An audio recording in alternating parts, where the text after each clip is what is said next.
10, 9, 8, 7, 6, 5, 4, 3, 2, 1. Our Las Vegas Holy Community, make some noise!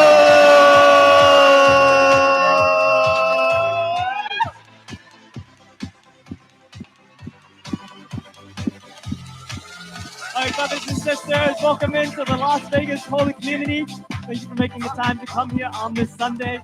So let's do our best to just open up our hearts to welcome in each other and also to receive God's love as well. All right, so we're going to be starting off today because I know we're all young people here, young in body or at least young in. So we're going to be starting with the Principal Youth March.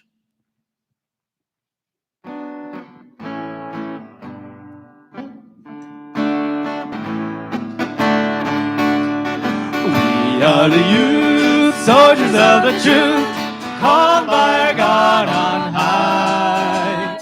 Now is the time, march to the world, sounding the battle cry. Too long the dark night of sin held in fear the people of the world.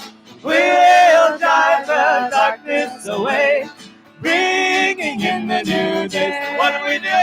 Lift high, lift high, the banner of truth on high. March forward, crossing the sea, to the ends of the earth. Heaven and earth, heaven and earth, all of it anew, blessed by the light of God. Evil and sin vanished away, burned in the holy fire. This is the land of the heart, every people living as one. Glad voices filling the land, sing a joyful song. So what do we do? Lift high, the banner of truth on high. March forward, crossing the sea, to the ends of the earth. Proud is my heart, bursting with my hope. We are the youth of God. See how we go, moving as one, marching at His command. Our colors shine in the ranks, every people, every race of man will shake the heavens and earth with our victory song. Lift high, the banner of truth on high. March forward, crossing the sea, to the ends of the earth. What do we do? Lift high, the banner of truth on high. March forward, crossing the sea, to the ends of the earth. What do we do? March forward, crossing lift high, the banner of truth on high. March forward, crossing the sea, to the ends of the earth. March forward. March forward, crossing the sea, to the ends of the earth. All right, amen. Okay, so I'm not sure all of you know, but today is a glorious day because it's the day that God has given us. So let's begin our next song, Day of Glory.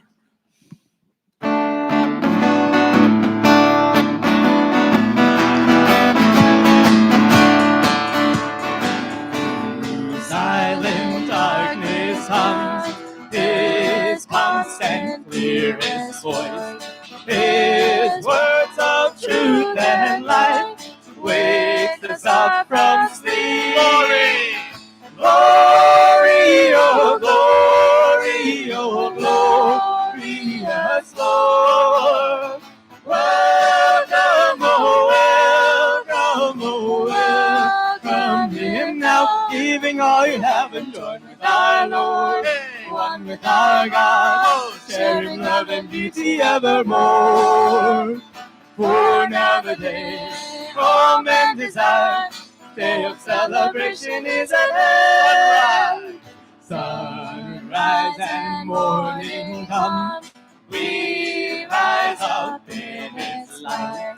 Spread forth the word of good, giving all your strength. Glory, oh glory, oh glorious Lord. Welcome, oh welcome him now, giving all you have and join with our Lord, one with our God, sharing love and beauty evermore. For another day, all men desire, day of celebration is at hand. All holy children come, new days have dawned at last.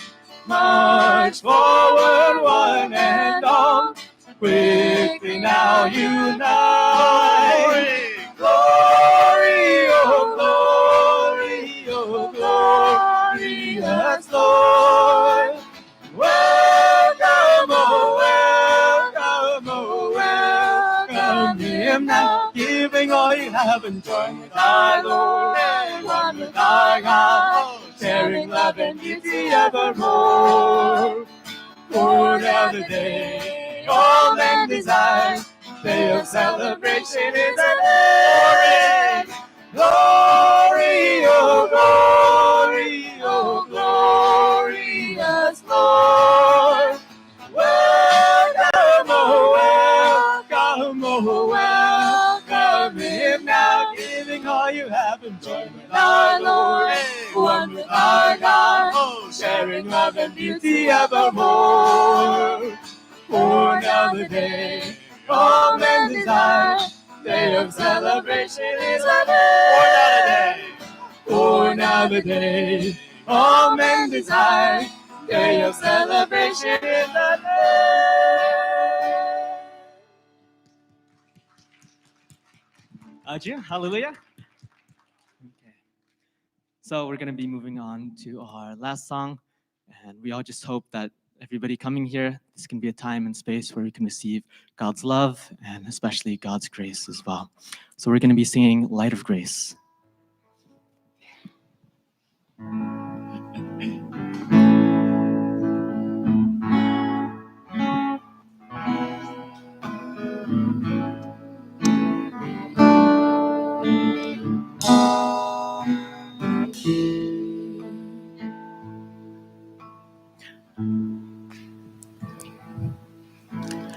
Oh, light of grace, shining above, lighting my day, shadow way. Oh, light of grace, easing my pain, you have shown that God is love. I'll give my life and my love unto the one God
the storm, tossed on the sea, beacon of hope, guiding me.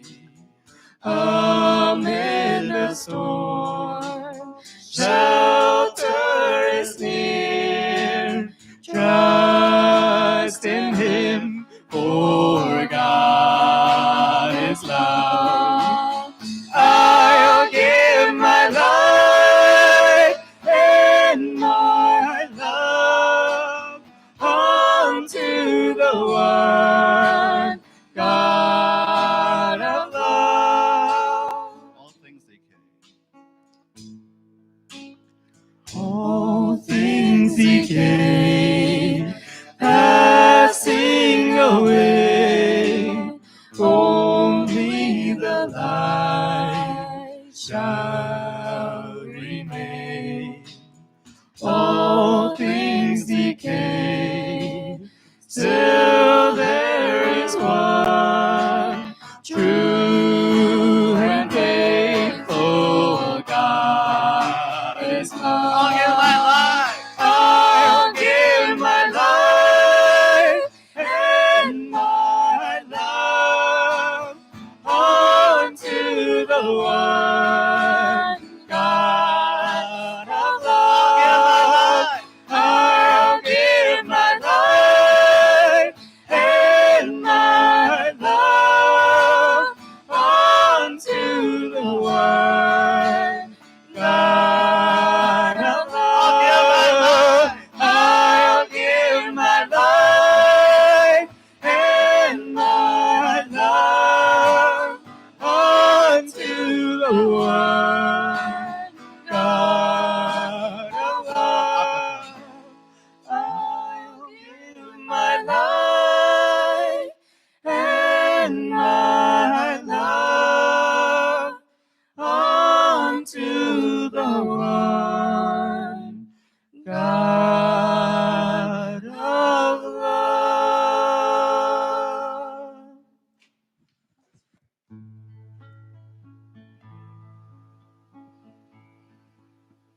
Every parent, this is first Sunday after the 12th year of the after the Father's ascension. All the leadership from each continent gather in Korea, sent upon True Mother, honoring everything our Father Moon has done to respond to your calling to build the ideal world. When we were called, we're so excited, be able to believe the thing that nobody could believe.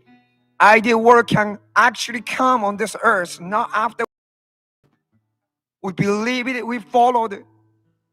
Now we're here. Heavenly parents, this is every one of our desire, deepest desire. We really want to live with a filial piety. Not just live every day thinking about our own, how to sustain our lives. We want to use our life, one life, for the greater cause that true parents have shown us. And then we see there's so many things are happening, and the politics and everything. But we're here to bring unifications. They're all religions, all politics and everything, because you would like to see all children come together as one family. Every parent, we have all the realities.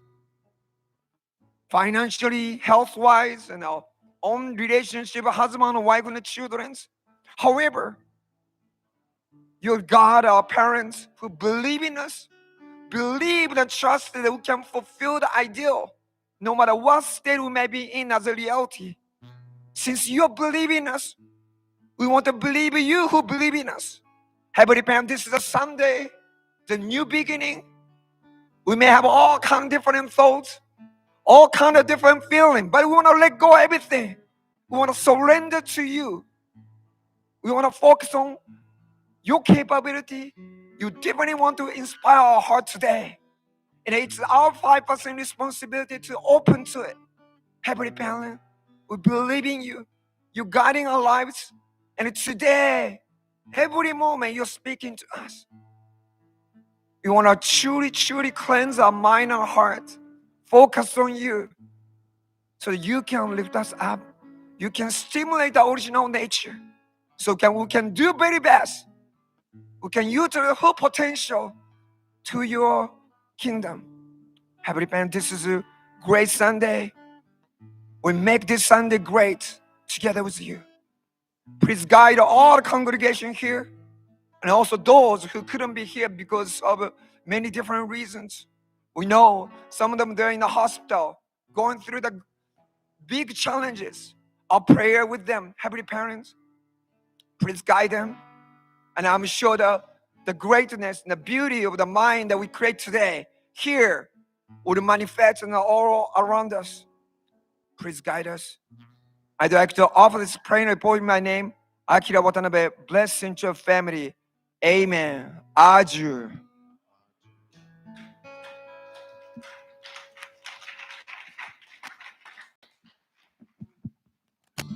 We all have an original mind that yearns for beauty, truth, and happiness. We want to be good people, able to raise beautiful families where all relationships of true love can blossom. Strong families are the building block of a healthy community, where each person can work together to create a peaceful and prosperous world. We are the Family Federation. Join us for world peace and unification.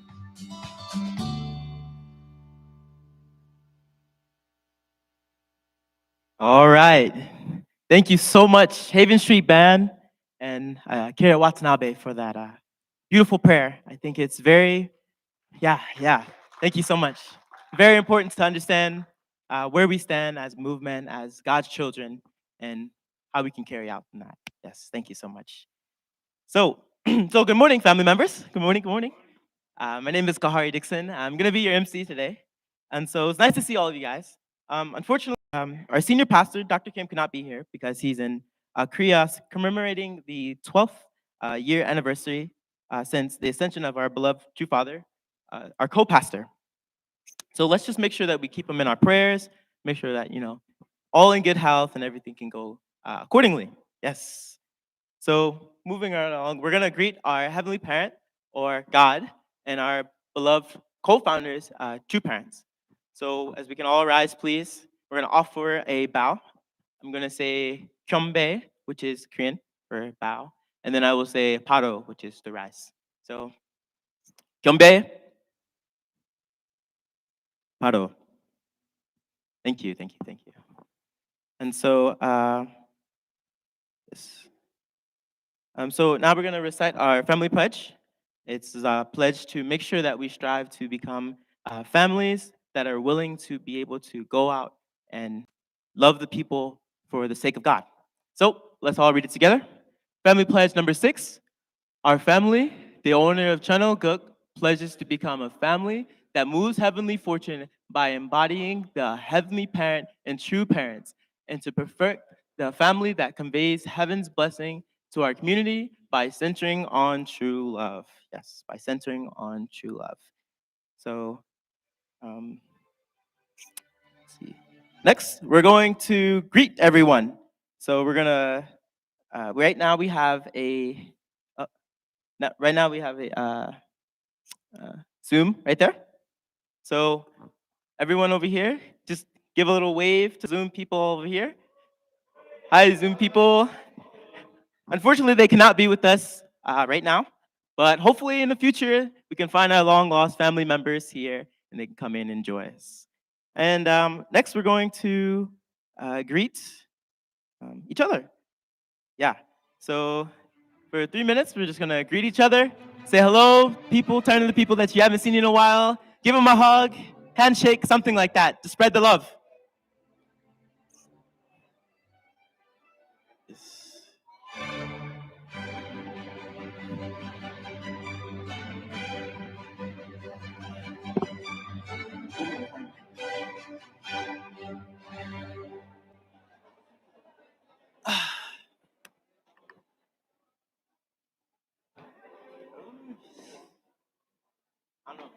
already? You Wanna do it again? you can raise up the energy level. Alright, yeah. I'm nervous. Let me. I'm trying to do my best.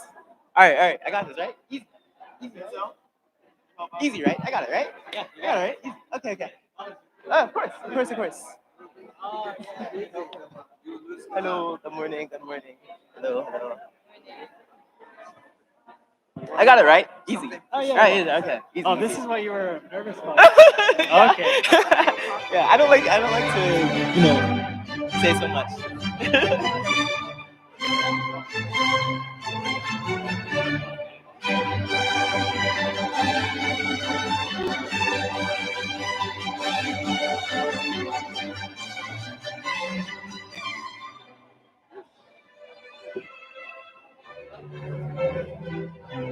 Hello.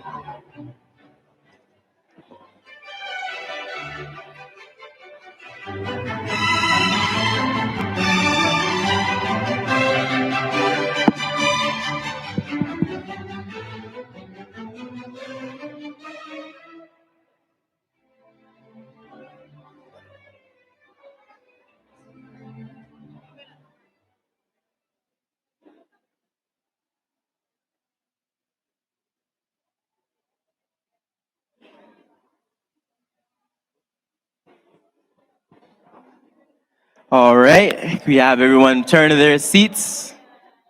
Turn to your seats. You'll have plenty of other time to chat up with everyone else and talk about your week today. So let's get back to our seats and continue on with the service, please. Yes. So actually, at this time, I have a few announcements. If you return to your bulletin, we have a few things going on in the community. So I just want to make sure that everyone is understanding how we can continue to move the Providence and love everyone. So this is very important announcements. So, so all parents who are all parents whose children are preparing for the matching or getting the age of matching are invited to a special meeting on Wednesday, September 4th, through 7 p.m. through 9 p.m. to learn about the matching and how you could best support your children. We'll be hearing testimonies, step-by-step guides for the blessing, introducing the new matching supporter training, and ending with the Q&A. So that Wednesday, September 4th, and 7 p.m. till 9 p.m. We will hope we can be there. Next, we actually have a Women's Federation. So Women's Federation would like to celebrate an evening with sisters who would like to learn more about the Women's Federation and how we can, together in alignment with our true mother, if you're interested, please meet during lunch after service today by joining the table at Sarah Harana's in Lancaster. And of course, if you're looking to get matched, well, me, there's an upcoming workshop at the Chumshuan at September to October. So ages 20 through 29, blessed couple singles. September 14th through 17th, and then it's 30 plus, all generation singles. September 19th through 20th, and then 45 plus, all generation singles, October 4th through 6th. So this Thursday at 5:30 p.m., there will also be a parents networking meeting at Zoom, as well as parents from all around the country will be joining. So you get to network with these people and stuff like that. Yeah. So we'll be having our part 2 of our True Love Seminar. So this Saturday, from my understanding, we just finished one go round of it. And so this is gonna help you come and learn God's story unfold throughout history and how to be able to be a part of it. We had 14 people join yesterday who were committed to being peacemakers in this world. This is open to everyone, especially anyone new to our community and who would like to learn a little bit about our community. And of course, we have Peace Road. So Peace Road is happening September 21st. So mark your calendars. You can enter for a giveaway to win a bicycle. So I haven't been on a bike in I don't know how long, but maybe some of you who like to be on bicycles. Yeah, Peace Road. But yes, and of course, lastly, our Hyojung Chombo Great Works is happening September 14th. So please please make sure that you register. This is very important. It only comes around a few times every year. Yeah. So next, we're going to watch a short video on the life of True Father. So this week, around the world, we celebrated the life of Reverend Sun Myung, whom we affectionately call our True Father. So 12 years ago, he ascended into the spirit world, but he continues to live in our hearts and in his amazing movement he started together with us, with his wife, our beloved True Mother. On Tuesday, we had a special ceremony to commemorate the anniversary where we heard testimonies of fathers and watched videos of his life. It would be impossible to summarize his life all into one video, unfortunately. We cannot do that. And for anyone who wasn't able to join us on Tuesday, here's a short video dedicated to the life of Reverend Sun Myung.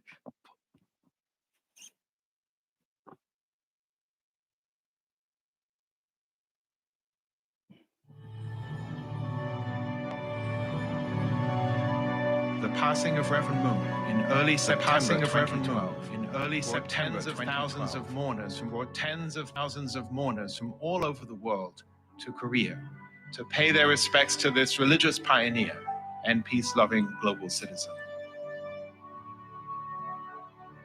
The mourners included former heads of state, prominent religious leaders, and civil and political figures from many countries.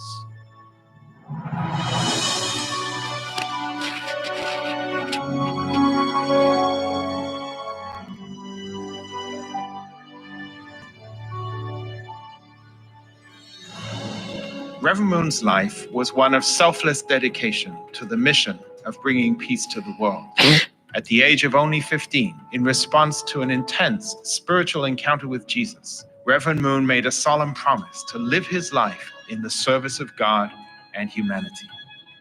Despite the hardships of living in an occupied land, experiencing the ravages of war and the harsh deprivations of a North Korean labor camp, he never wavered in this determination. From extremely humble beginnings in a divided and war-torn Korea, he began to build a movement of people who dared to share his vision of a good and peaceful world.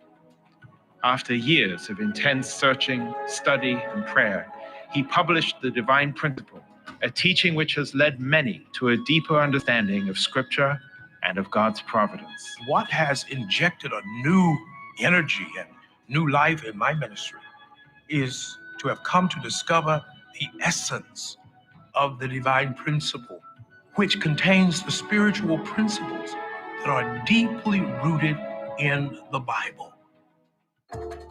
Known primarily as a religious leader, Reverend Moon worked in many other fields of human life to promote the welfare of all humankind and to champion the sharing of technology. He paid particular attention to the ocean and the fishing industry, developing many enterprises to help alleviate the problem of hunger around the world. Reverend Moon also had a great love for sports and the arts, especially as a means to inspire harmony and strengthen moral character, and founded many organizations such as the Peace Cup for soccer, the Little Angels, and the Universal Ballet. In 1971, he came to America, a nation he understood to play a crucial role in the providence of God. He was especially concerned about the breakdown of the family and the spread of atheistic materialism. And he spoke passionately at venues all over the nation, including a packed Madison Square Garden. And at the Yankee Stadium, despite a ferocious storm just moments before he spoke. And at the Washington Monument, in front of an audience of 300,000. 초민족적으로 결성된 미국은 통일 세계의 모형이니 미국의 날이 센 하나님의 축복은 미국만을 위한 축복이 아니라 하나님이 다 같은 자녀로서의 전 세계 형제 자매들에게 나눠 주어야 할 축복인 것을 확실히 알고. He also met with prominent U.S. leaders to remind them of America's true purpose and mission. But some saw the success of his ministry as a threat, and negative campaigns began to emerge, creating misunderstanding about the man and the movement. This culminated in Reverend Moon's imprisonment in 1984 on charges of tax evasion. A broad spectrum of religious and political leaders rallied in support of Reverend Moon, recognizing that this was actually a case of religious persecution. None of us is secure until all of us are secure. Despite this unfair treatment, he continued to invest in America. Concerned about the liberal bias in the nation's capital, he founded the Washington Times in 1982. While many were skeptical, the newspaper soon became known as a champion for freedom, faith, and family values. The American people know the truth, and you, my friends at the Washington Times, have told it to them. Together we rolled up our sleeves and got to work. And, oh yes, we won the Cold War. Teaching that the family is the school of love and the cornerstone of peace, Reverend Moon conducted cross-cultural marriage blessings for both newlyweds and previously married couples. The blessing is like having a shield around your marriage. Marriage represents the marriage between God and his bride. He wants to be one with you, not just in your church, but in your marriage. Reverend Moon founded the American Clergy Leadership Conference, one of the most racially and religiously diverse coalitions of faith leaders in America. Reverend Moon's mission went far beyond Christianity, and he invested wholeheartedly in interfaith dialogue, bringing Jews, Christians, and Muslims together through the Middle East Peace Initiative. Concerned that the voice of religion should be involved at the highest level of peace building, he initiated the call for an interfaith council to be established at the United Nations. Even well into his 80s, Father Moon, along with Mother Moon and his family, continued to conduct peace tours, visiting nations around the world and embracing all of God's people with his love and teaching. Here's a man that was well aged in 2001, but he preached 50 nights in 50 states, and he preached from anywhere from an hour and a half to 2 hours each night.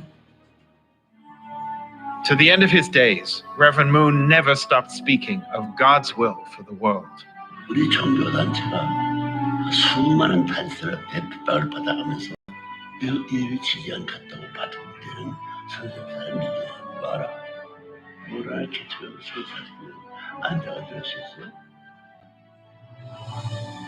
Behind every great man is a great woman, and true mother, Dr. Hak Jahan Moon, stood by her husband's side for over 50 years. She is now leading the movement forward as we continue to build on the strong worldwide foundation laid down together with her husband. Mother Moon also embarked on numerous speaking tours of her own. Since 1992, she has led the Women's Federation for World Peace in countries all over the world, where it continues to carry on reconciliation and humanitarian work. After bidding farewell to Father Moon, along with the tens of thousands gathered at the newly built Peace World Center, she encouraged us to keep moving forward and to realize Father Moon's vision of God's good and peaceful world.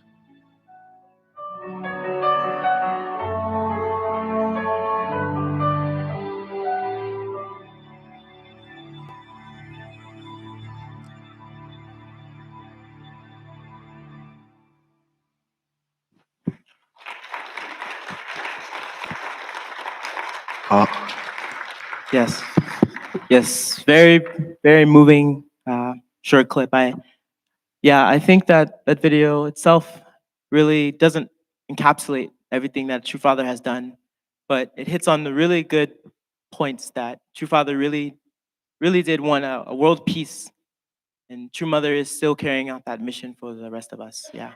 And leading the providence, it's hard. It is. So I hope that maybe this message from our wonderful Pastor Resfred can be able to give you a little bit more insight about why we're here and why are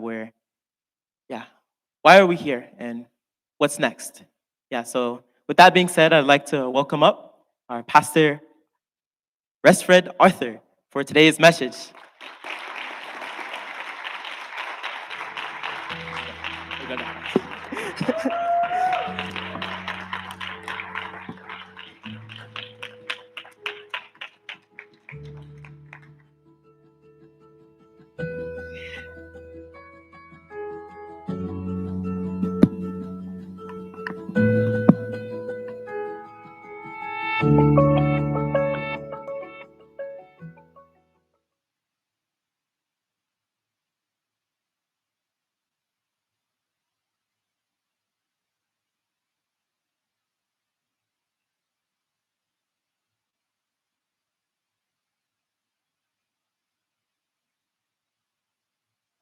Give me 1 second. 1 second.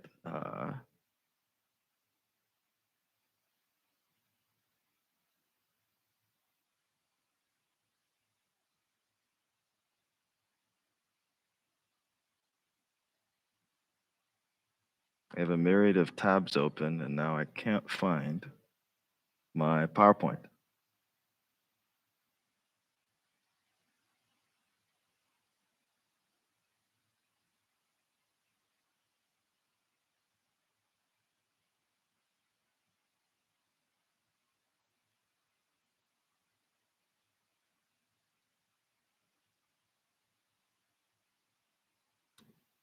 Okay, I think I'm gonna do it the old-fashioned way and just mirror. I was hoping to do something here.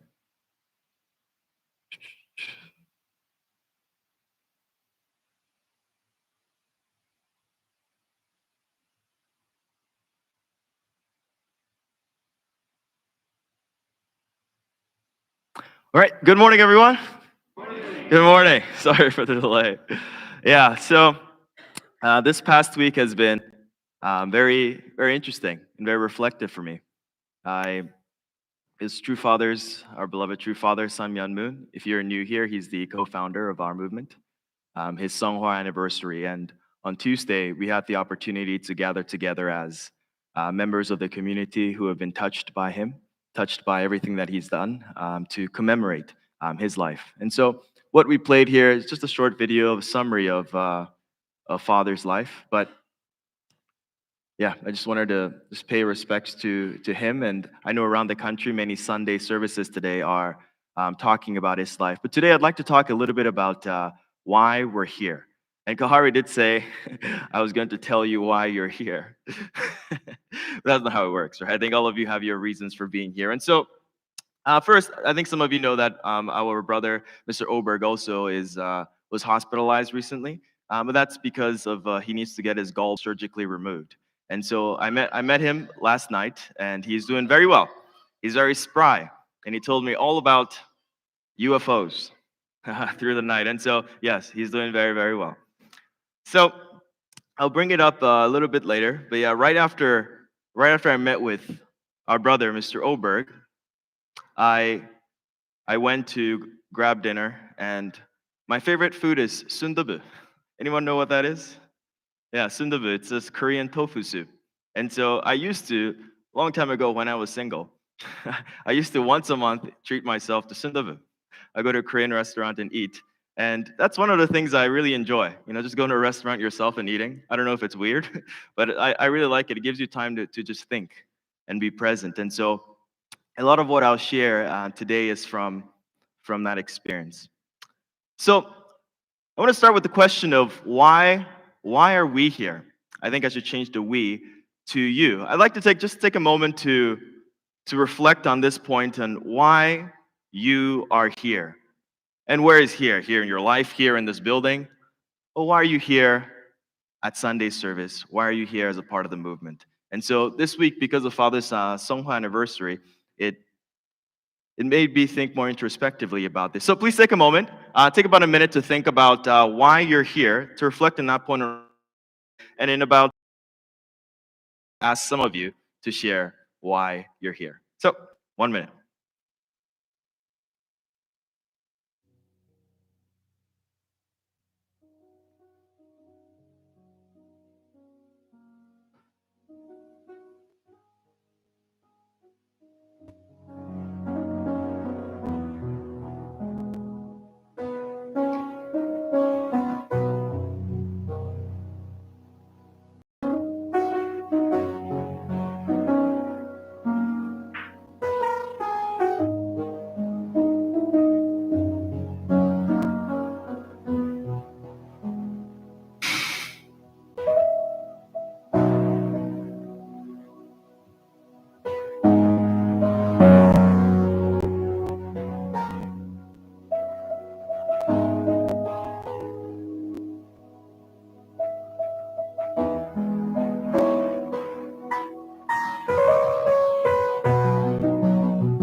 I know some of you, your journey started long time ago. That was Mr. Obrick yesterday, and he's been around for 49 years. So that's almost double my life. So just reflect on that point. Why are you here? Why did you join 30 years ago, 40 years ago? Or if you were born within this movement, why are you here? Why are you still around, right? You could do anything on a Sunday morning, but you're here at church. Why do you choose to come?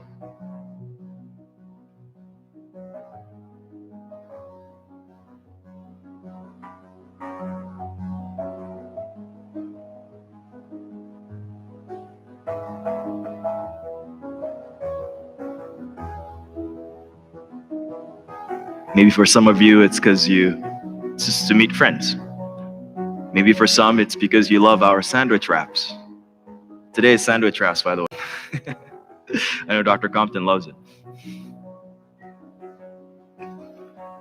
For some, it's a place of peace to come in communion with God. Just think very deeply about it, and in about 20 seconds, I'd like you to turn to each other.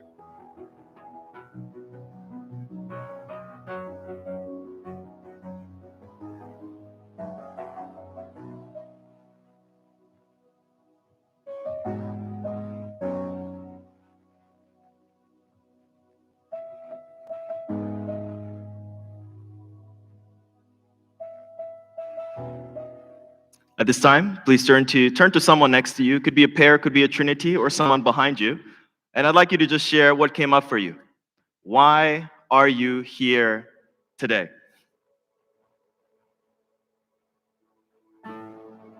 Everyone find somebody. Everyone, please find somebody. Find somebody.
Maybe about 30 more seconds.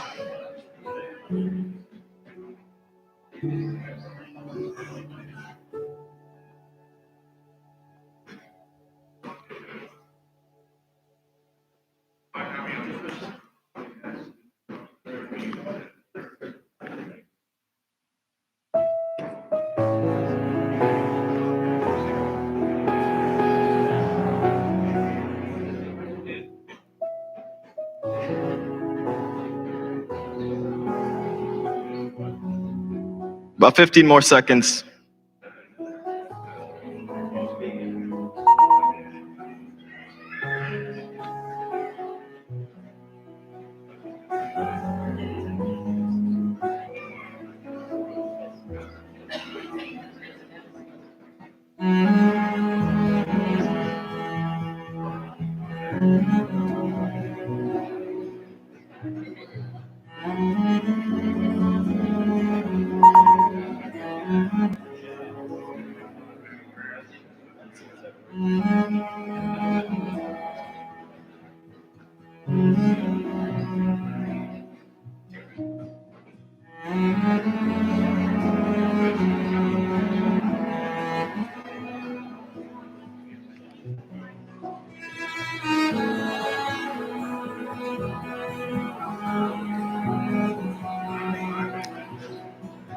Okay, please thank your neighbor.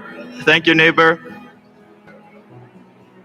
Senki, if you could bring Senki, if you can bring a microphone so we can ask just a few people. So I am very curious to hear some of what was shared. Some of you talked for quite a bit, and so I'm sure there's a lot going around, and you wouldn't be here today without having a reason. And so I'd like to ask a few of you, if you can, to share about why you're here in 30 seconds. 30 seconds. Would anyone like to share? I'll pick people if no one raises their hand. Okay, your brother right here.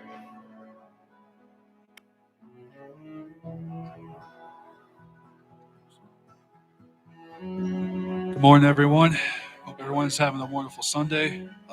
Reason for why I'm here is because, long story short, this is probably the only place I've ever been where I feel like I can actually develop a relationship with God.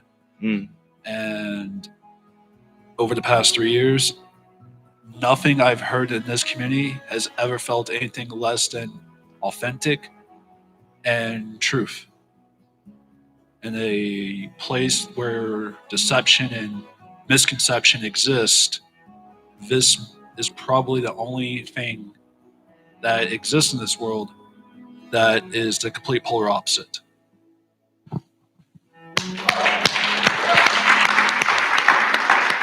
Thank you.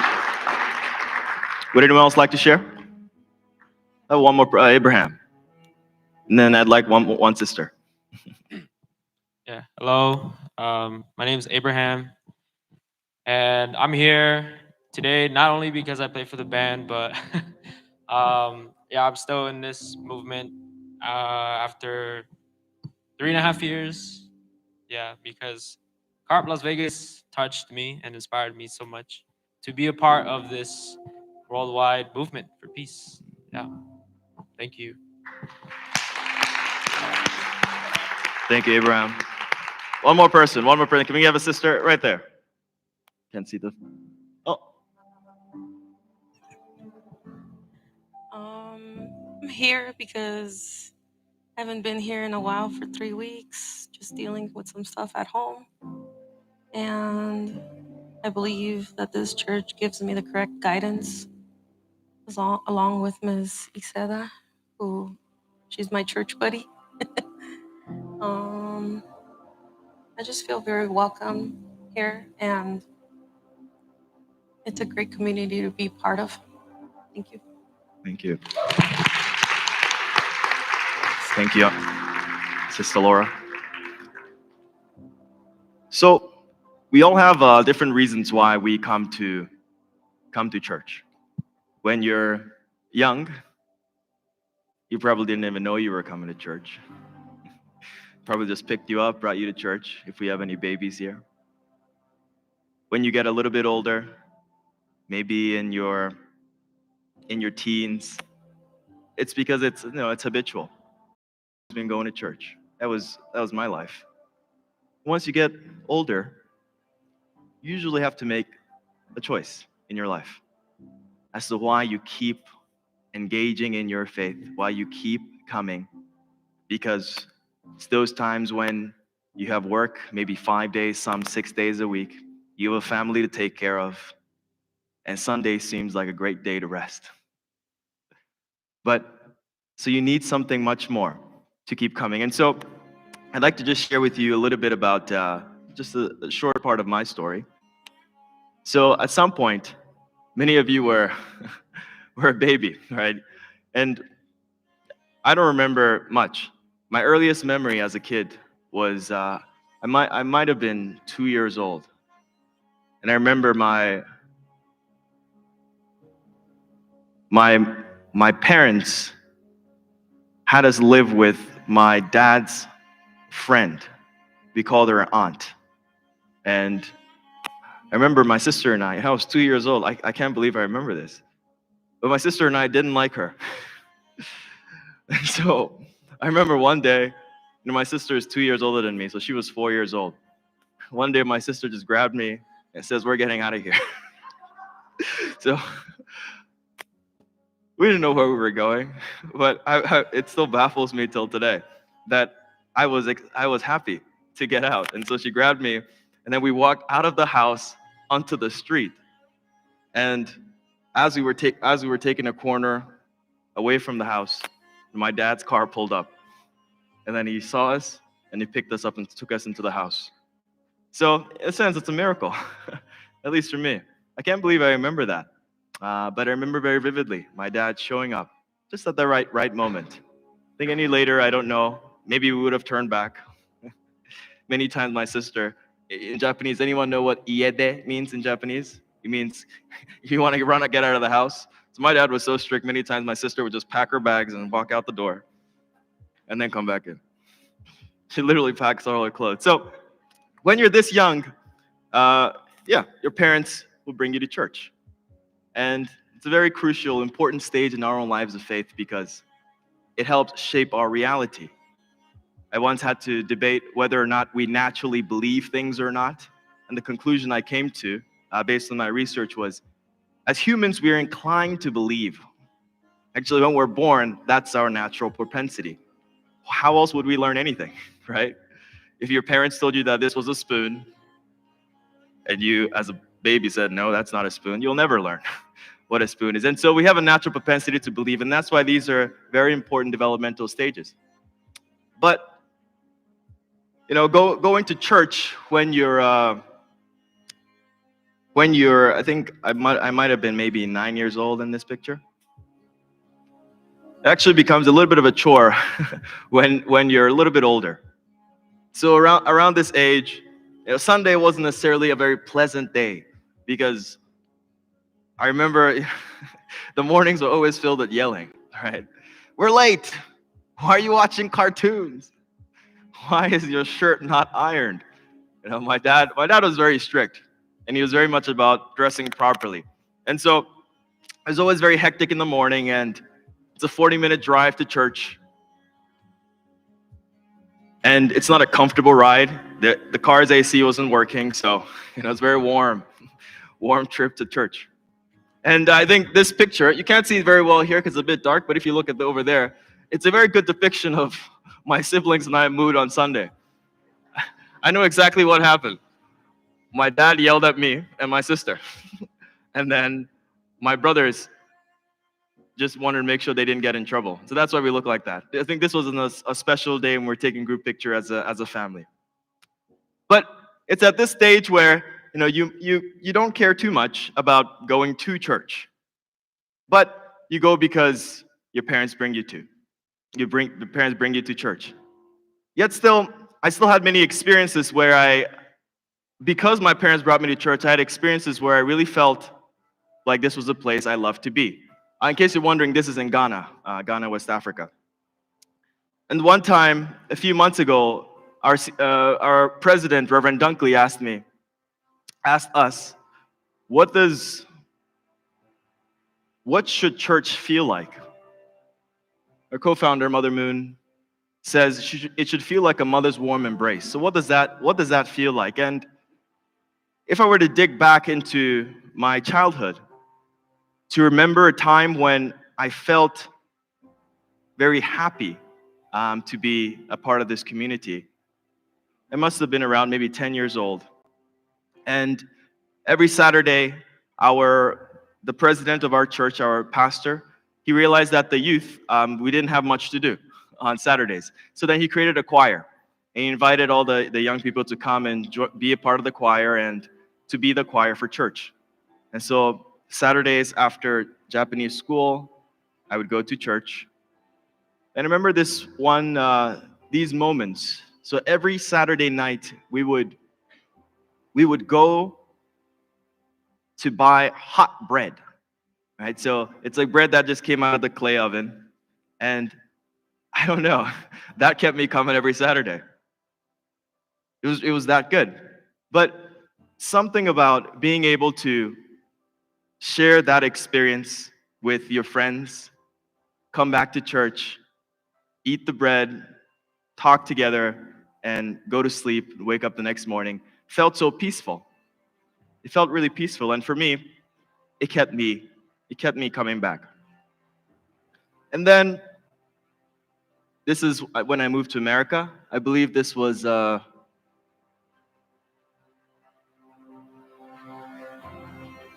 Actually, this must have been 2014, so 2 years after I moved to America.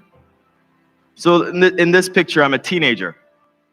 And in my teenage years, now I'm away from home, right? I live in Connecticut, Bridgeport. I go to a school called BIA. And I don't live with my mom. My mom lives in New York. My dad is in Ghana. So, I could choose to not go to church, but I kept going to church.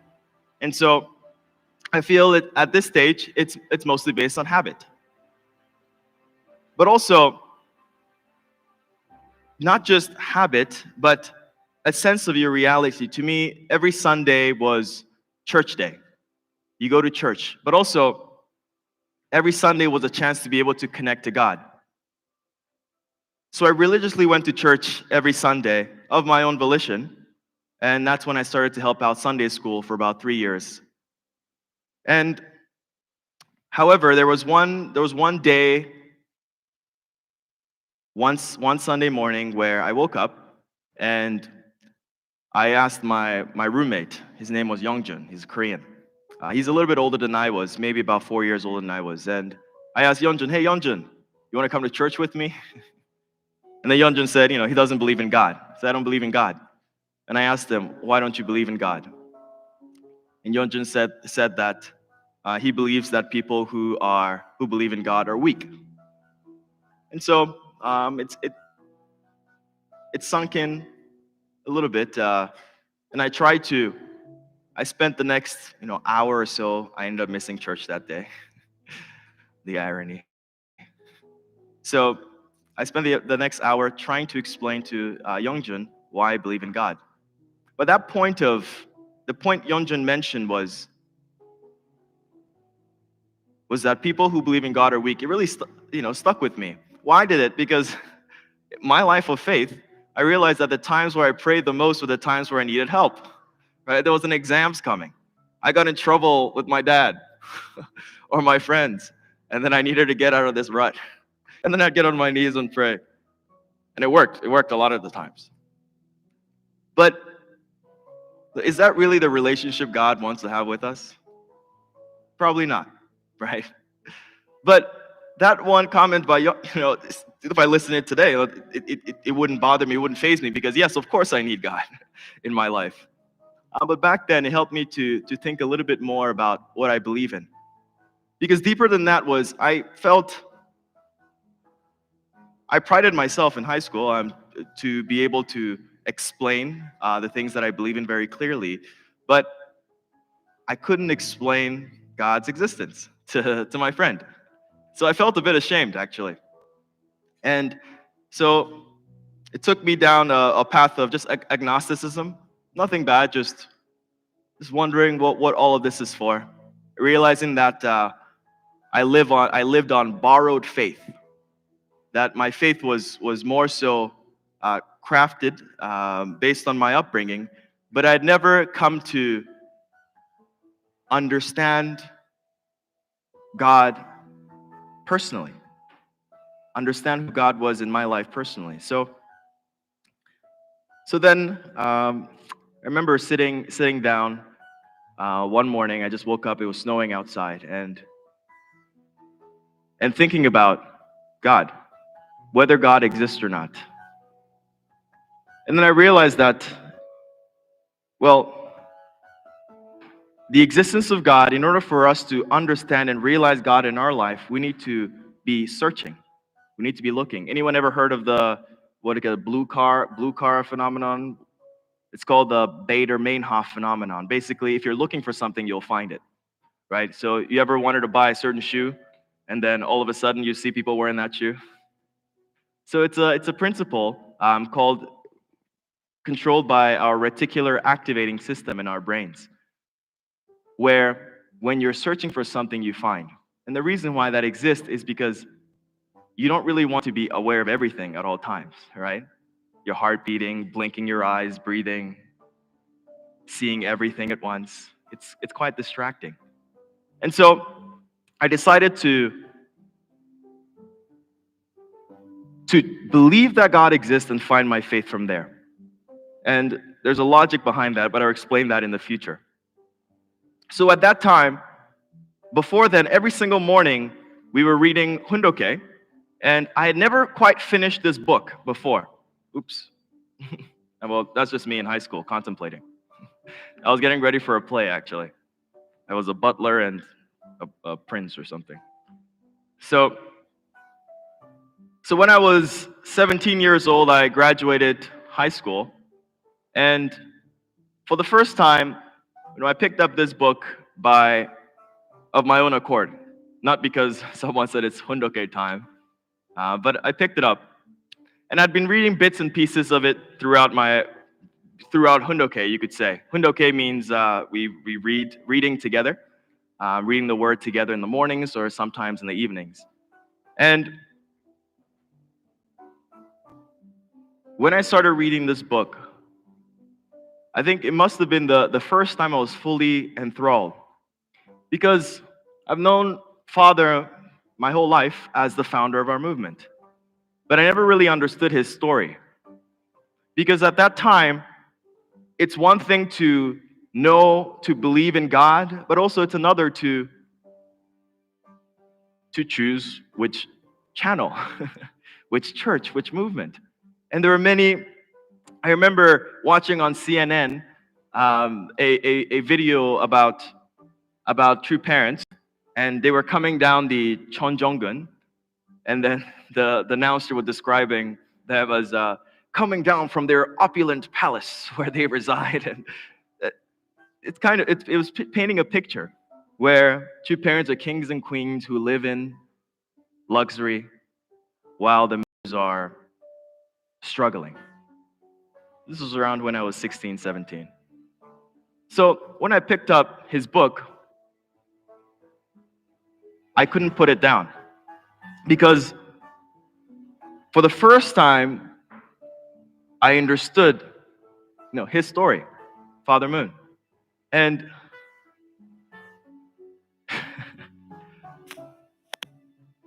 I couldn't put myself in his shoes, because people accused him of being this cult leader.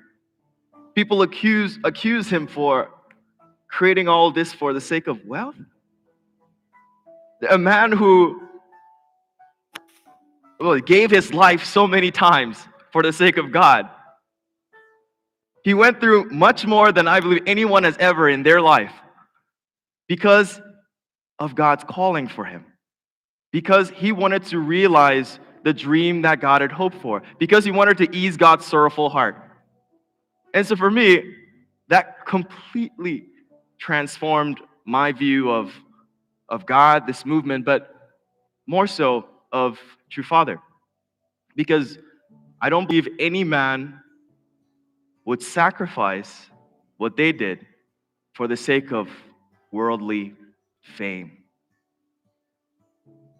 So that's a very basic understanding, but for me it was huge back when I was 17. And so at that time I was invited to staff at a workshop, a summer camp. This is Camp Sunrise. And for the first time in my life, I had never read the Divine Principle before. I had read the Divine Principle, but I never got past the first 4 pages. It was a complicated read for a 14-year-old. But at this summer camp, I staffed elementary school, middle school, and high school. So it was a whole month that I was there in Bear Mountains, New York. And for the first time, I learned about the Divine Principle. And why did I learn about it? Because I had to teach it. So I think that's one of the fastest way to grow, right? Teaching. And so as we were going through the Divine Principle, it opened up my mind to the reality of this world. It opened up my mind to things that I had a hunch of, things that I kind of knew, but couldn't put all together. And so this started my journey in understanding more about who God is. But more than that, every single day that I was here at this camp, I felt my own heart growing. I felt God wanting to love each person through me. And so it became a huge turning point. Because originally, when the organizer asked me to staff, I said no 3 times. I didn't want to do it. But after I responded and said that I would, this was another event that transformed my life. And since then, I've been involved in youth ministry for the past 9 years. Because I truly feel that God wants to love each and every person. But many times we don't know that. Many times we don't feel that. So I wanted to be an older brother through whom God could love each and every one of them that came. And like I said, our reasons evolve over time, but a big part of my own journey in faith is also preparing for the blessing. The blessing was a time when I had to really, you could say, let go and let God.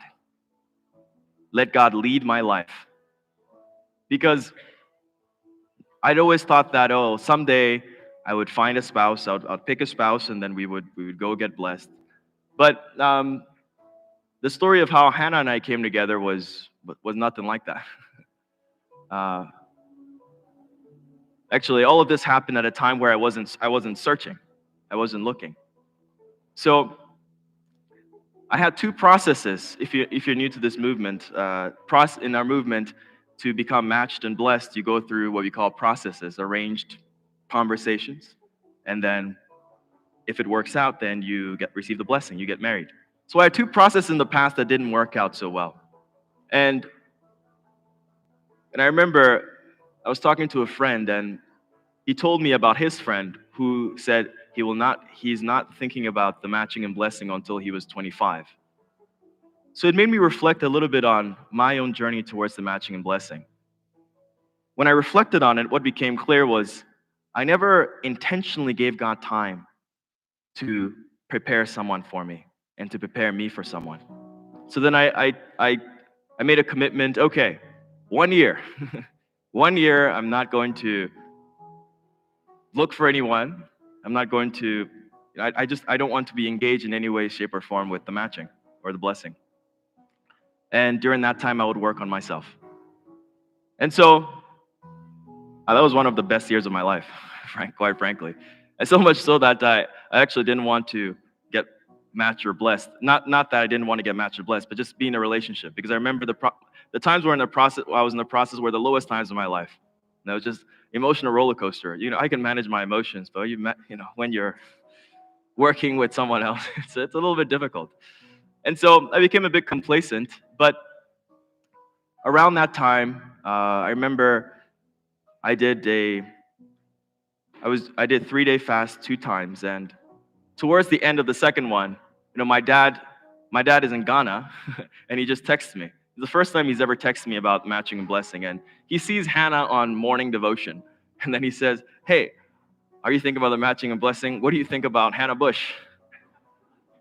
And then I tell her, "I'm not thinking about the matching and blessing." So that was in like July of 2021. And so that passes, I don't remember it. And my condition ends in September, but I'm feeling very just unwilling because I wake up whenever I want to wake up. I usually wake up very early, and I go to sleep, and I just didn't feel this drive to enter into a relationship.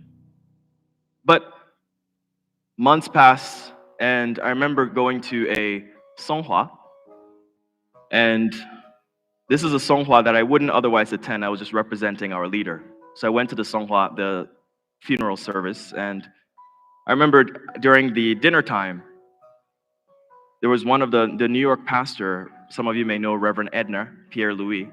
He was sitting right across from me, and then he says, "Resfred, whenever I see you, there's just one person that I think of." And then he said, "Would you like to know?" I said, "Who is it?" And he says, "Hannah." I said, "Which Hannah?" He says, "Hannah Bush." So I didn't think too much of it at that time, and I just kind of continued on. And then another time, there was someone, a matching supporter had reached out to me about someone who would like to start a conversation. And at the time, I just wasn't sure. Like every day I pray about God guiding someone into my life. But then I realized, wait a minute, I'm not taking any step towards anything. So I called the pastor of New Jersey at the time, Crescentia. And when I called her, I just explained my dilemma. And then she said, and then sorry, before that, on January 2nd, we were on morning devotion again. And I was the MC, and Hannah was singing. She was singing a song. And then a sister from Chicago private messages me, said, Resfred, I don't know how to say this, but you and Hannah should get married.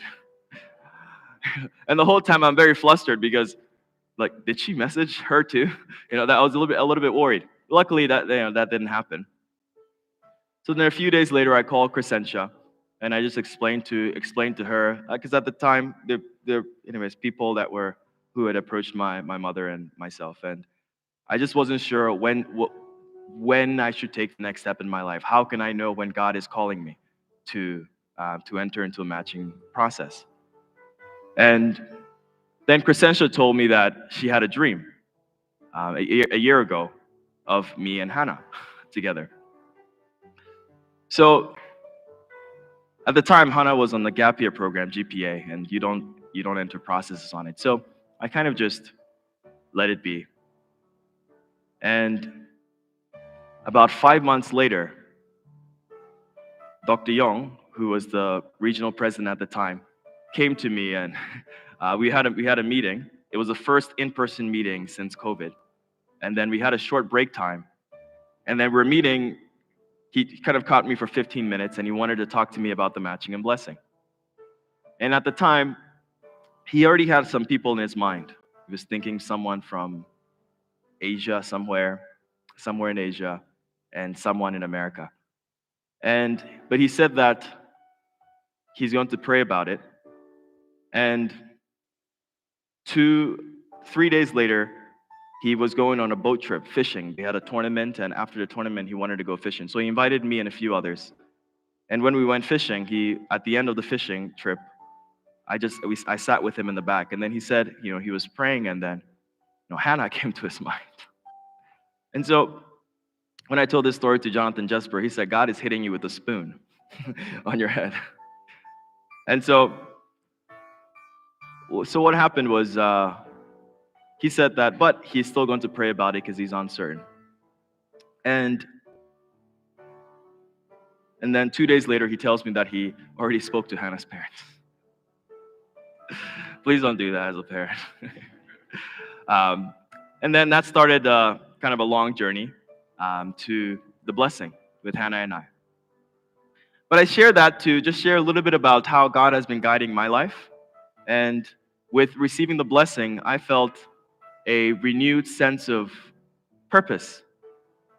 Because now it's not just to love my brothers and my sisters. It's also to be a true vessel of love for her. And also, together grow to maturation and to come to resemble God, our Heavenly Parent. And so, my reasons for being here has grown and has developed. And yesterday, we had a True Love seminar, Peace Starts With Me True Love seminar. And we have a number of people, a few new faces within the community. So in the beginning, we had an icebreaker. And then I asked them, why did you come to Las Vegas? And Aunt Kathy, what did you say? God called me here. And then Hiroko-san also said, God called me here. About half the people said, God called me here. Who feels that God called you here to this city? Wow. So, I personally feel the reason why we're all here is because God brought us here. No matter any external reasons, I do really feel like it's because God wanted you to be here. God wanted you to be a part of this community. God wanted you to contribute in some way to this community.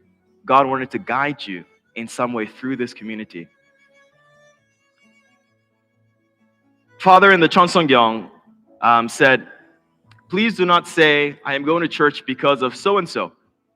People who say, I'm going to church for my beloved sons and daughters or for my beloved husband or wife will not be able to sustain their faith.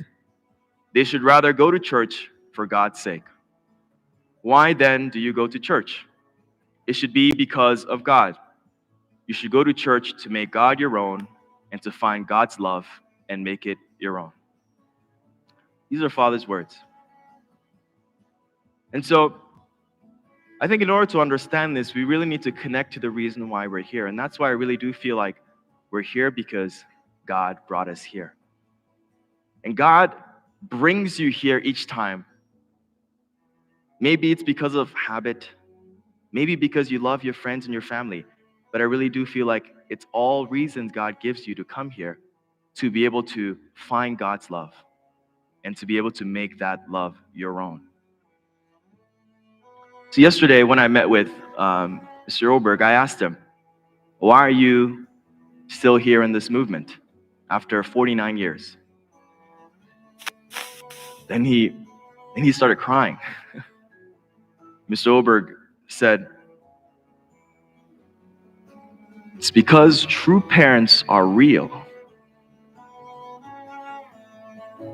It's because true parents are real, and I have faith in true parents, and they are who they say they are.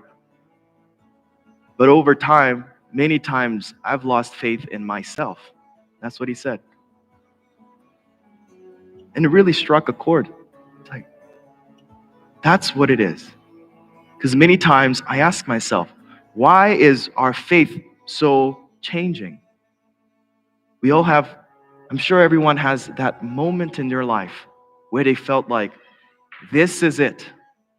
God, you are real, and I am here for you, I am here with you. But why is it that a year later, 5 years later, we start to waver a bit? The reality of God never changed. But what Mr. Oberg said explained to me why I felt that way in many instances. I lost faith in myself. And when you break it down, that, to me, that was the reason why my own faith fluctuates. And so coming to church, as the previous slide said, if we can remember why we're here and center it on God each time, we can be able to realize God's dream and God's vision for us. And our faith can be even more staunch. He said true parents are real. And true parents are who they say they are. Our true parents. And it moved me deeply because the elder generation of our movement had it the hardest. We're talking about everyday witnessing, fundraising, for many, no income whatsoever. Once a business closed, you're asked to fend for yourself. Yet, you're still here. And so, I long to be able to have that level of deep faith and trust as many of you do. Can we give a hand to the older first generation members here? I really do feel like more than anything, you being here is the reason why I am here. Because it's a testament to unchanging faith that this is real, that this is the truth. Imagine coming to a place where everybody who hits the age of 30 is no longer there, right? There's no testament in that. And so, recently, Reverend Dunkley coined this masthead, God's Dream, One Family. And that's our slogan. But more than everything, I think this encapsulates true parents and have God's dream. So when we come here, what do we come to do? I'm hoping that soon we can start to just chant this every week. So the MC says God's dream, and then we say one family. Why don't we try that? God's dream. God's dream. Just so we can remember. We can remember why we're here. And what does one family look like? Right? I have siblings. I have siblings. I have family. You could say biological family. But if we're trying to create one family, what does that look like? I want us to just think of that. As many times, we come to church and it's a few people we know. I've heard a lot of great things about Vegas in comparison to many other churches. In that there aren't as many cliques in Vegas, and I think the reason is because everyone's an import. Many people moved here to this city, but whenever we come to church, I really hope that we can think about this point. That God's dream was to create one family. And not just one family in your home, one family in church, one family in your community, but one family in the world. And so every time we come, I really hope that we can think about this. How can we foster the creation of one family today? When I first moved to America in 2012, I remember I went to a winter workshop I didn't want to go to. My mom kind of forced me to. And I remember after the first breakfast, I was cleaning up and I came really late into that room. So then I sat on a table by myself. I was very shy. I didn't know anyone in a foreign country. And I felt shy, but I also felt embarrassed sitting by myself. And I remember one older brother, Sungkook Burns. He came and he just sat next to me. He sat next to me, didn't say a single word, but he just sat next to me. And in that moment, I had company, right? I didn't have to feel so shy anymore. I didn't have to feel embarrassed that I was alone. And it really moved me because I noticed that he had finished eating a long time ago, a long time, but he was just there, just so I wouldn't be alone. And I remember nothing about that workshop, but that's the one instance I remember because Suncook made me feel like family. And so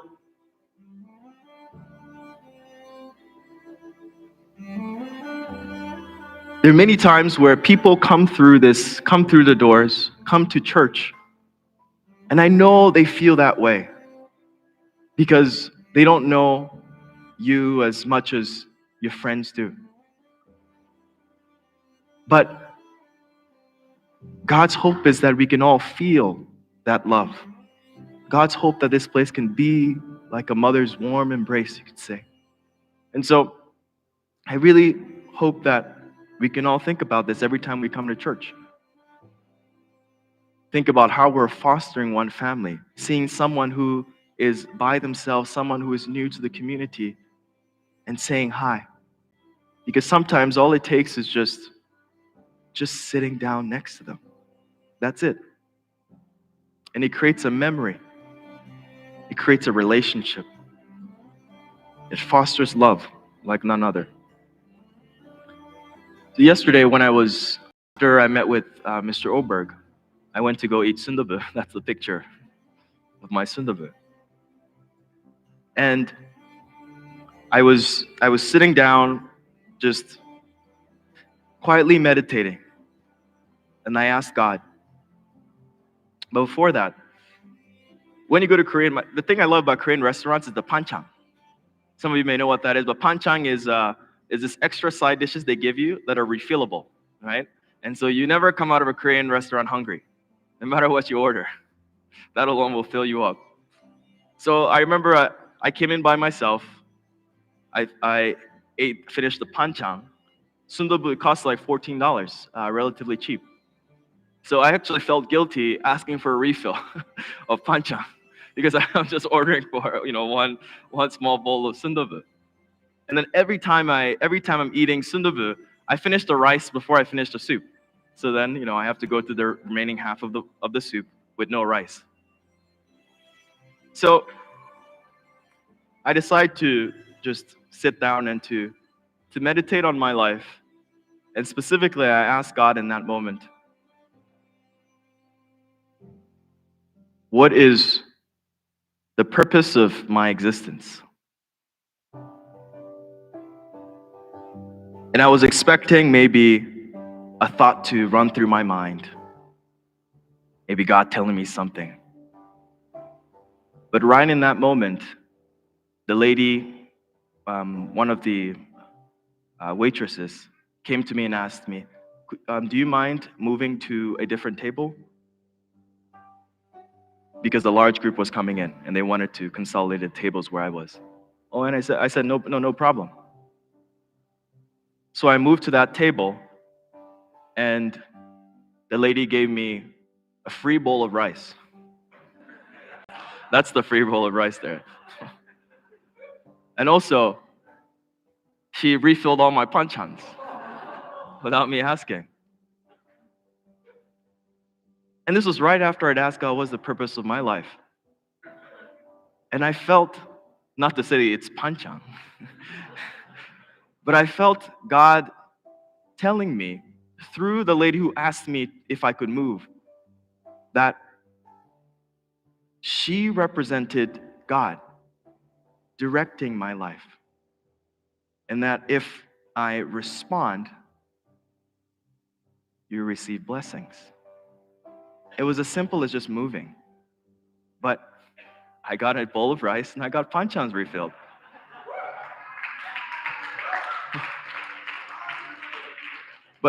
But it also made the world a better place. Because the 14 people that just walked in also could sit down, right? And in that moment, I just sat there for quite a bit after I finished eating. And I remembered, God has been guiding me my whole life. And my purpose in life is to respond to God. And God has blessed me tremendously because of that. Sometimes when I was younger, I had dreams, goals, I'm going to do this, do that. The older I get, the more I don't know what I'm doing. The more lack of clarity I have.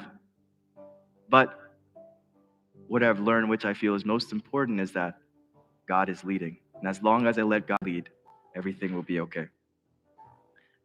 And I think it's important to remind ourselves of what we're grateful for, to count our blessings. When I was in college, we read a speech or a poem by Edgar Foster Wallace. And the speech is called This is Water. And there's a story of two fish swimming. And then an older fish comes by. And the older fish says, "Hey, buddies, how's the water?" The two fish keep going. And then one of them turns to the other. "What in the world is water?"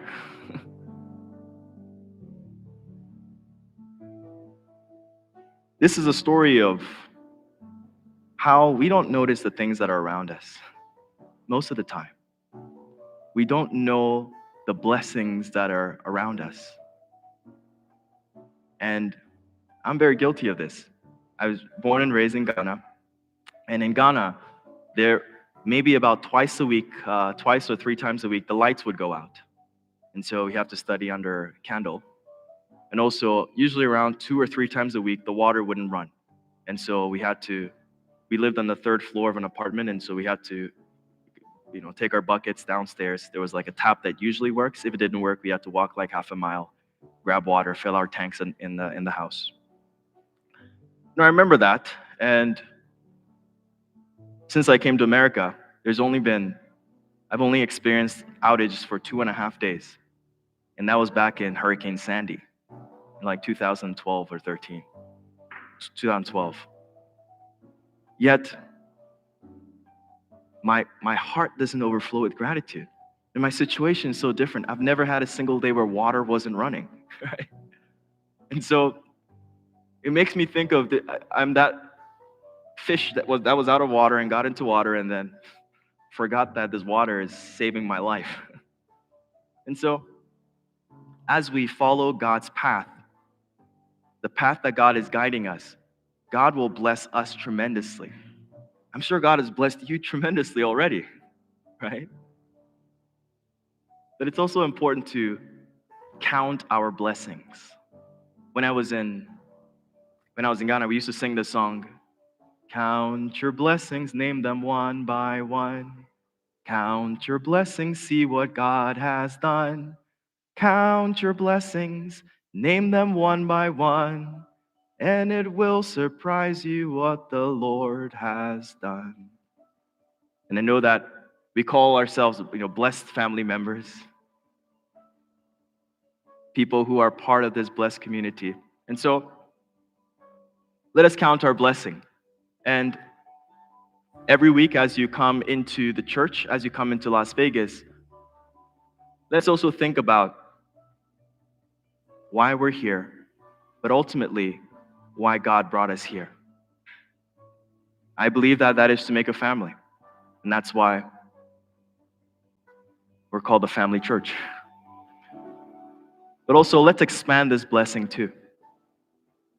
Not just amongst ourselves, but to our neighbors, our friends, and people who don't have this love that our brother and sister feel when they come in here.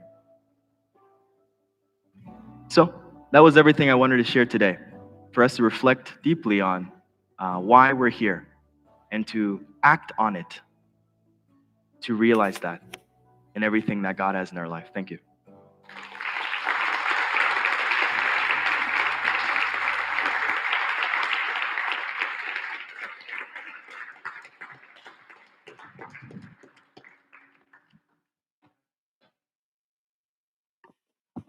All right.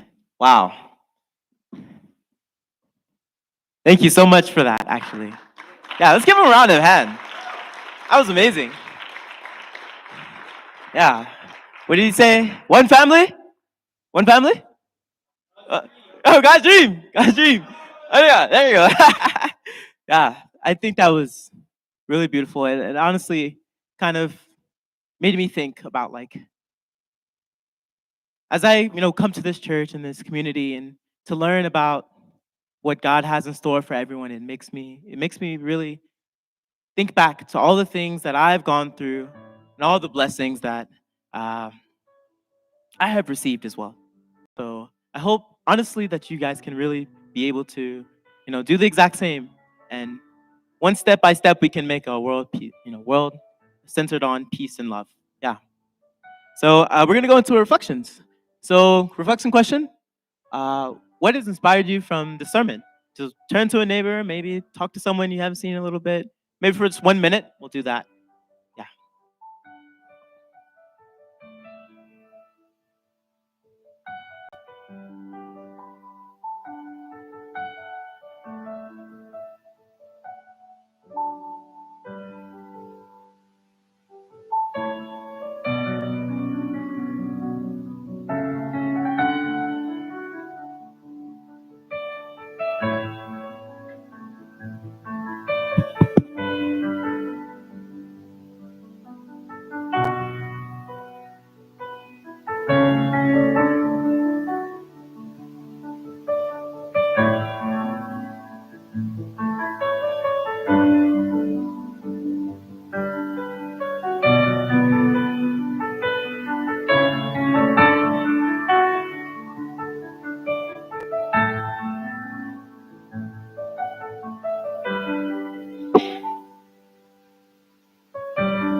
Okay, 1 more minute.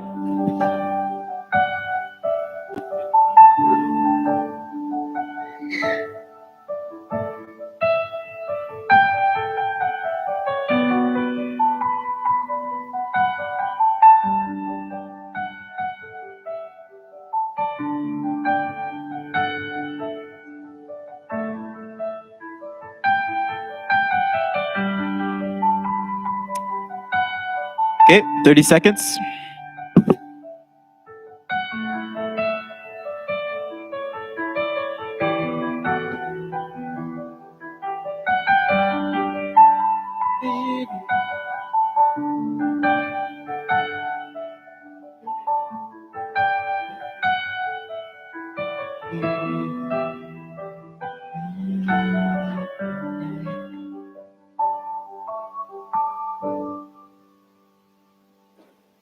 All right.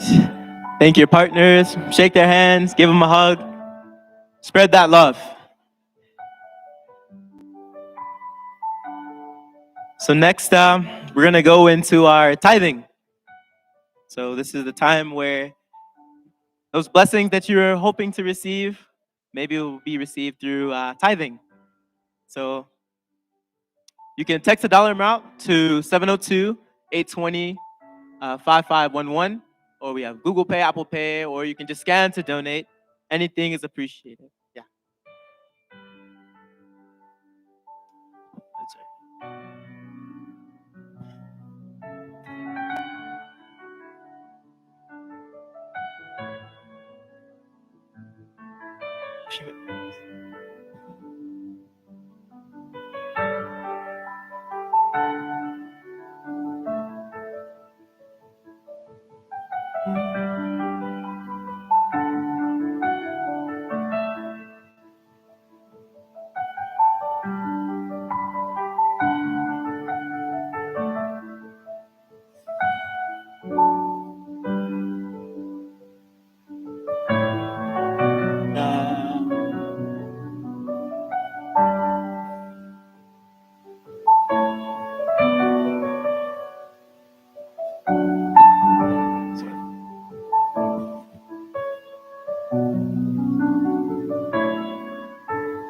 Thank you, Mark.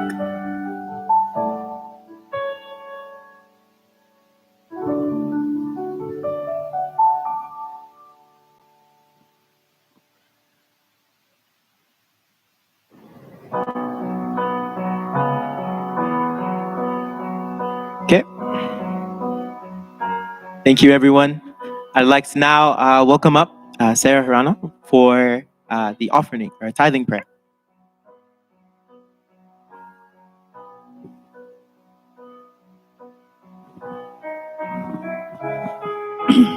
Dearest, most beloved Heavenly Parents, beloved true parents, Heavenly Parent, thank you so much for this beautiful sermon today, in this beautiful fellowship, this beautiful hall and building created with so much love and so much blood, sweat, and tears, striving and striving for your kingdom, striving and striving for your dream and ideal. Even though so many of us, older people, didn't even understand that your dream was even there. And when we met the founders, Reverend Dr. Sun Myung Moon and Dr. Hak Chan Moon, and they explained to us that you have a dream and that your dream could never be complete without us. It shocked us so much. We didn't understand from ages gone by that this kind of dream could even exist. We thought in the past that you were just in charge of everything and just doing whatever you wanted, no matter how much people were suffering, that was somehow something that you organized. We never understood your dream or your heart. But because of true parents and what they experienced with you and what they understand, how you've worked throughout such a long time of history, such a painful situation, that your dream never died, and that we could meet this dream, and that dream could match our dream, because we are your children. Heavenly Parent, we thank you for our families. We thank you for our community and for this chance to be alive and this chance to be here today, now, and to give something. These tithes we give with our heart, Heavenly Parent, and we really pray that we can strive to give more, because we want to grow every day, and that tomorrow we'll have more to give because we're growing and our hearts can be stronger, more free, more larger. Heavenly Parent, please continue to guide us throughout the next week. We truly want to offer ourselves as your family, God's Dream One family, and that we can overcome any barriers, any situations, any limitations that might be in our heart and our mind. But we can overcome those things to be free to be your true children and to really build this world centered on you, on your love. We thank you. We offer these tithes to you as a family, as a community, as your sons and daughters. Adieu. Amen.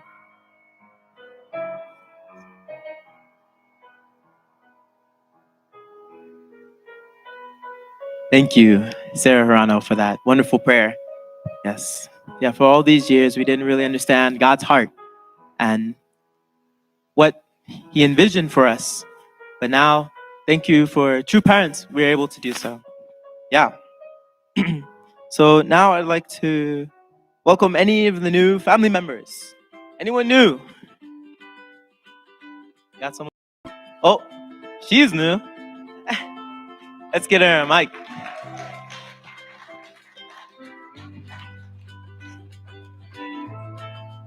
Hello.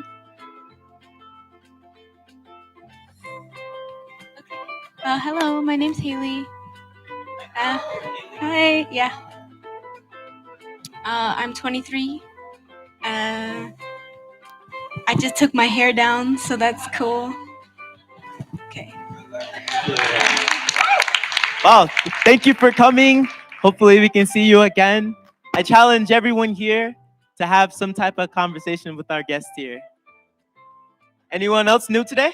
Returning, something like that? Hey everyone, we're back in Vegas. Hey everybody. This is my wife Araceli. Hello, everyone. Good to see you. I'm Araceli, and yeah, coming from Argentina. Yes, glad to be back. Thank you. Welcome back. Glad to have you. Building the kingdom of God one by one family by family, right? Anyone else new? Returning, new, anything like that?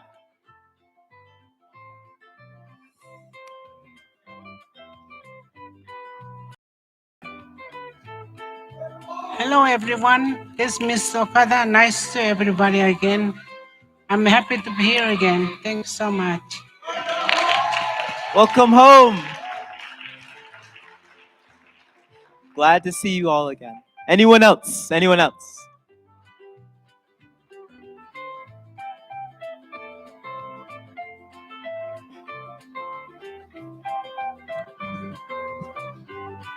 Hi, we're visiting from New Jersey. The Chin family from New Jersey.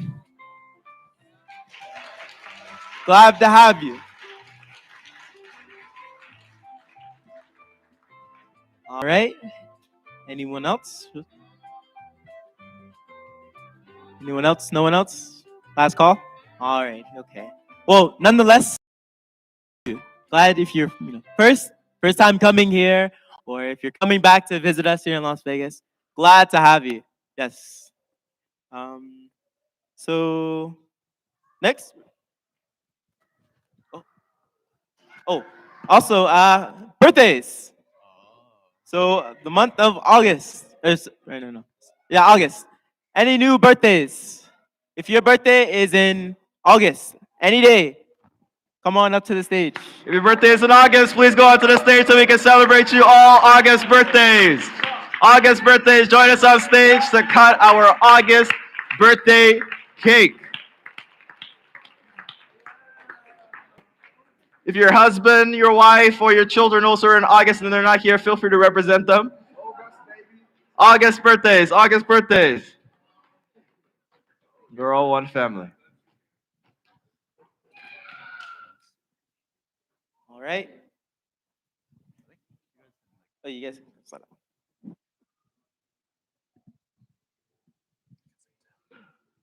All right, let's sing happy birthday for the August babies. Happy birthday to you. Happy birthday to you.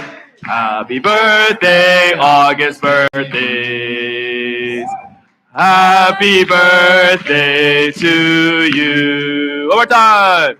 Happy birthday to you. Happy birthday to you. Happy birthday, August birthdays.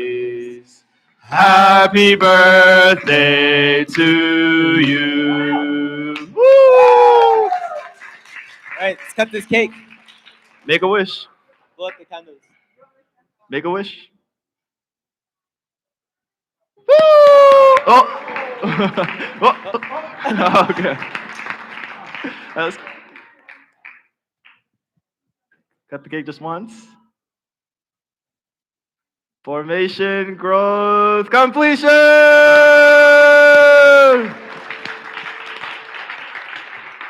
Congratulations, August birthdays. Let's sing one last time. Happy birthday to you. Happy birthday to you. Happy birthday, August birthdays. Happy birthday to you. Woo!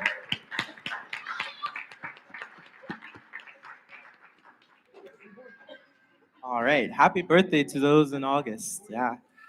I missed mine. Mine was in May, but it's all right. All right, so now I'd like to welcome back up the Haven Street Band for our closing song.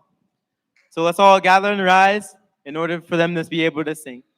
All right, yes, let's rise up. And our closing song is All the Lands That I Loved.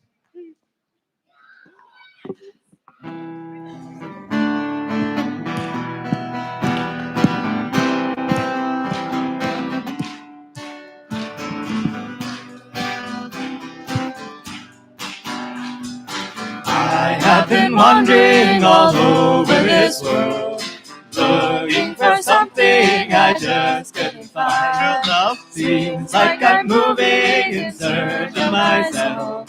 Where will I find my peace of mind? My peace of all the lands that I loved, all the seas that I sailed. Miles and years roll by me. It's been such a lonely trail. Finally a welcome felt deep in my soul. So I know I'll find it in the city of gold. Las Vegas, so friendly. I know I will be Resfred. Word open, please take it for keeps. Take it for keeps. All the lands that I love, all the seas that I sailed, can't compare to you now. My heart is in your hands.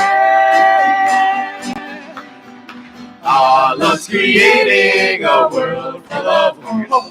Faces are glowing in the fresh morning sun. Children are laughing, all races are one. Father is laughing, our new life's begun. All the lands that I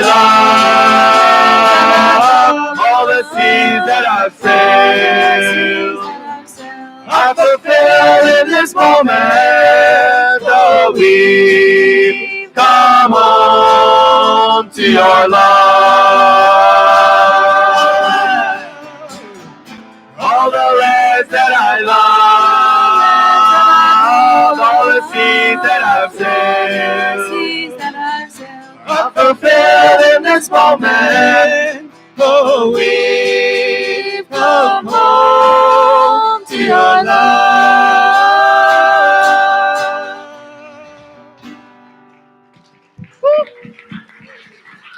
All right. Thank you so much, guys, for coming. We have lunch in the back. God bless all of you. Please come again soon. Woo!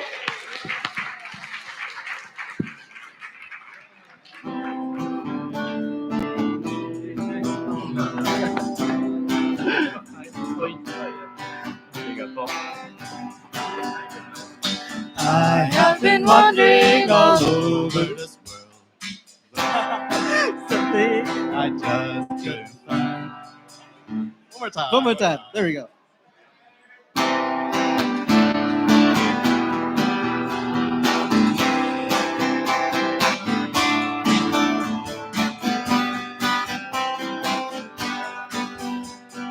I have been wandering all